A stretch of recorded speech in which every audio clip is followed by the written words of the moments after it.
శ్రీ గురుభ్యో నమః. మనము శ్రీ శారదాదేవి చరితామృతం నుండి జననం చూస్తున్నాం కదా. అమ్మవారు 1853 సంవత్సరం డిసెంబర్ 23వ తేదీన జన్మించారు. జ్యోతిష్కులను రావించి జాతకం గణించారు. సామాన్యంగా వంగదేశంలో ప్రతి ఒక్కరికి 2 పేర్లు పెట్టడం అనేది ఆనవాయితీ. జాతకం ప్రకారం ఒక పేరు పెడతారు, అందరూ పిలవడానికి మరొక పేరు పెడతారు. రామచంద్రుని ఇంట జన్మించిన ఈ పాపకు జాతకం ప్రకారం పెట్టిన పేరు ఠాకూర్మణి. శ్యామసుందరి పెట్టుకున్న ముద్దు పేరు క్షేమంకరి. కానీ ఏ కారణంగానో ఈ 2 పేర్లు కొనసాగలేదు.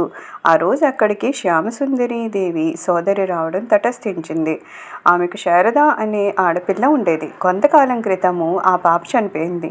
అందువలన ఆమె శ్యామసుందరి దేవితో, అక్కయ్య, నీ పిల్లకు శారద అని నామకరణం చెయ్యి. అప్పుడు నా కుమార్తె నీ ఇంట్లో ఉన్నట్లు భావించుకొని ఓదార్పు పొందుతాను అని వేడుకొంది. అందుకు శ్యామసుందరి దేవి సమ్మతించింది. కనుక ఠాకూర్మణిగాను క్షేమంకరిగాను ఉండే ఆ పాప పేరు ఇప్పుడు శారదగా మారింది. రామచంద్ర శ్యామసుందరి దంపతులకు శారదయే మొదటి సంతానం. ఆమె తర్వాత కాదంబలి అనే కుమార్తె, ప్రసన్న కుమారు, ఉమేష్ చంద్ర, కాళీ కుమారు, వరదప్రసాద్, అభయచరణ్ అనే 5 కుమారులు జన్మించారు. వీరిని గురించి, వారితో మాతృదేవి అనుబంధం గురించి ముందు మనకు తెలుస్తుంది. శారద పుట్టింది, పెరిగింది అతి సామాన్యమైన పేద కుటుంబంలో. కనుక లౌకిక జీవితానికి సంబంధించినంత వరకు ఒక సగటు స్త్రీకి కలిగే అవకాశాలే ఆవిడకు కూడా లభించాయి. అందులోనూ పేద కుటుంబంలో ప్రథమ సంతానంగా జన్మించినందున ఆమె తల్లి మాదిరే ప్రవర్తించాల్సి వచ్చింది. కడగొట్టు సంతానానికి లభించే చిన్న సౌకర్యాలు కూడా ప్రథమ సంతానం కోల్పోవాల్సి వస్తుంది. శారద జీవితంలో కూడా మనం ఈ విషయాన్ని గమనించవచ్చు. చిన్నతనం నుండే తల్లికి వంటలో సాయం చేయడము, చెల్లి తమ్ముళ్ళ ఆలన పాలన వంటి అన్ని పనులు ఆమె చేసేది. జంజాలు వడికి వాటిని అమ్మడము రామచంద్ర చేపట్టిన వృత్తుల్లో ఒకటని ముందే మనం తెలుసుకున్నాం కదా. అందుకోసము ఆయన ప్రత్తిని పండించేవాడు. ప్రతి పంట పొలానికి వెళ్ళేటప్పుడు శ్యామసుందరి శారదను తోడుకొని వెళ్ళేది. ఒక మూలన ఆమెను విడిచిపెట్టి తాను ప్రత్తికాయలను సేకరించేది. కాస్త ఎదిగిన తర్వాత శారద కూడా ప్రత్తికాయలను సేకరించి జంజాలు వడకడంలో తల్లిదండ్రులకు సాయపడి కుటుంబ ఆర్జన పెంచడంలో యథోచితంగా తన పాలు నిర్వహించింది. తల్లి ఇతర పనుల్లో ములుగున్నప్పుడు వంట పని, తోబుట్టులను లాలించడము శారద చేసే ముఖ్యమైన పనులు. చెరువుకు వెళ్ళి ఆమె నీళ్లు తీసుకొచ్చేది. పనిలో పనిగా ఈత కూడా నేర్చుకుంది.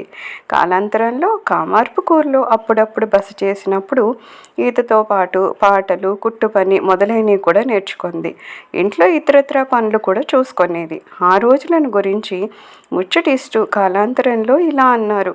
మరీ చిన్నతనంలోనే నేను వంట చేయడం మొదలుపెట్టాను. పెద్ద కుండలను పొయ్యి మీద పెట్టడం, దించడంలో నాన్న సాయపడేవారు. చెల్లి తమ్ముళ్లను నేను చూసుకునేదాన్ని. వారిని తీసుకుని గంగానదికి స్నానానికి వెళ్ళేదాన్ని. గంగానది అంటే మా గంగానది అంటే ఆమోదర వాగు గురించే చెప్తున్నాను. వెళ్ళేటప్పుడు అక్కడ తినడానికి మరమరాలు తీసుకువెళ్ళేవాళ్ళము. బట్టలు ఉతుక్కొని స్నానం చేసిన తర్వాత ఒడ్డున కూర్చుని మరమరాలను తినేవాళ్ళం. తదనంతరము అంతా కలిపి ఇంటికి తిరిగిపోయేవాళ్ళం.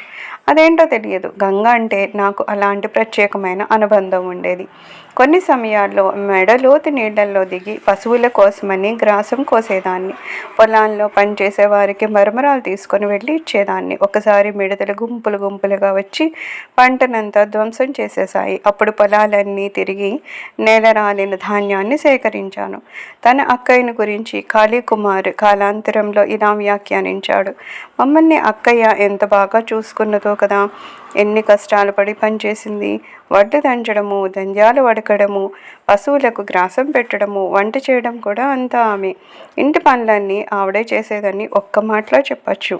శారద నిర్వర్తించే ఈ పనులు వయస్సుకు మించిన ఇలా బాధ్యత వహించడం కొన్ని సమయాల్లో ఇంటిల్లపాదికి ఆశ్చర్యాన్ని కలిగించేదనడం అతిశయోక్తి కాదు. ఆవిడ ఒక్కతే ఇలా ఎన్ని పనులు చేయగలుగుతున్నదో అని వారు విభ్రాంతులయ్యేవారు. భారతదేశ సంస్కృతి సాంప్రదాయాలు ఎన్నడూ పుస్తక విద్య మూలంగా నిర్ణయించబడలేదు. పారంపర్యంగానో, గురువు ద్వారానో లేదా మరేదో ఒక మార్గంలోనూ ఆ వికాసాన్ని ప్రజలు పొందుతూ వచ్చారు. స్త్రీల పరంగా చూస్తే ఈ విషయం మరింత యథార్థమవుతోంది. సామాన్యంగా హైందవ కుటుంబాల్లో నెలకొని ఉండే ఆధ్యాత్మిక వాతావరణము, తల్లిదండ్రులు బిడ్డలను పోషించే సంపాదించడానికి చేసే సేవా త్యాగాలు, వీటితో పాటు దేవాలయ ఉత్సవాలు, అక్కడ నిర్వహించే హరికథలు, పురాణ ఇతిహాసోపన్యాసాలు, వీధి గాయకులు పాడే అర్థవంతమైన పాటలు, ఇవన్నీ కూడా వారికి ఆంతరికంగా ఉన్నతిని కలిగిస్తూ వారి హృదయాలను పరిపక్వం చేస్తూ ఉంటాయి. అందువలన పుస్తక విద్య నిరాకరింపబడిన, ఏకాంతంగా జీవించిన స్త్రీలు ఏ రకంగానూ జ్ఞాన సముపార్జనలో తీసిపోలేదు. స్త్రీలు పాఠశాలకు వెళ్ళడం అపచారంగా పరిగణించబడిన ఆ రోజుల్లో స్త్రీలు విద్య నేర్చుకోవాలని ధైర్యంగా ప్రయత్నించింది శారద. చెల్లి తమ్ముళ్లను చూసుకోవడంలోనే ఆమె కాలం అంతా గడిచిపోయేది. లభించే ఏ స్వల్ప వ్యవధిలోనూ తమ్ముళ్లతో వీధి బడికి వెళ్ళేది. ఈమె ఏం సాధించగలుగుతుందిలే అనుకునో ఏమో ఎవ్వరూ ముందుకు వచ్చి ఆమెను ప్రోత్సహించలేదు. శారదలోని ఉత్సాహము వివాహానంతరం కూడా సన్నగిల్లలేదు. తమ చదువును గురించి కాలాంతరంలో మాతృదేవిలా చెప్పారు. కామూర్పుకూరులో ఉంటున్నప్పుడు నేను లక్ష్మి వంగ భాషలోని ప్రాథమిక పాటలను చదువును ఆరంభించాము. అప్పుడు హృదయకు వచ్చింది కదా కోపం. స్త్రీలని మీరు చదవడము వ్రాయడం చేస్తున్నారా ఏంటి? ఆ తర్వాత నాటకాలు కథలు చదవాలని కళ్ళగంటున్నారా అంటూ నా వద్దున్న పుస్తకాన్ని లాగేశాడు. కానీ లక్ష్మి తన పుస్తకాన్ని ఇవ్వలేదు. ఏమైనా ఆమె ఆ ఇంటి ఆడవచ్చు కదా. పోటాపోటీగా ఆమె అతనితో సమవుజ్జిగా పోరాడగలిగింది. నేనేం చేయగలను? అయినా నేను వదలలేదు. ఒక అణా పెట్టి రహస్యంగా ఒక పుస్తకాన్ని కొనుక్కున్నాను. లక్ష్మి బడికి వెళ్ళేది. బడి నుండి తిరిగి వచ్చాక నాకు నేర్పించేది. కానీ పెద్దగా నేనేం సాధించలేదు. నిజానికి నేను ఏదో కొంత నేర్చుకుంది దక్షిణేశ్వరంలోనే. గురుదేవులు అప్పుడు చికిత్స పొందుతూ శ్యాంపుకూర్లో ఉన్నారు. నేను ఒంటరిగా ఉన్నాను. భావముఖర్జీ కుటుంబానికి చెందిన ఒక ఆమె ఆలయ కొనంలో స్నానం చేయడానికి వచ్చేది. అప్పుడు ఆమె నాతో చాలాసేపు గడిపేది. ఆమె నుండి ఏదో కాస్త చదవడం రాయడం నేర్చుకున్నాను.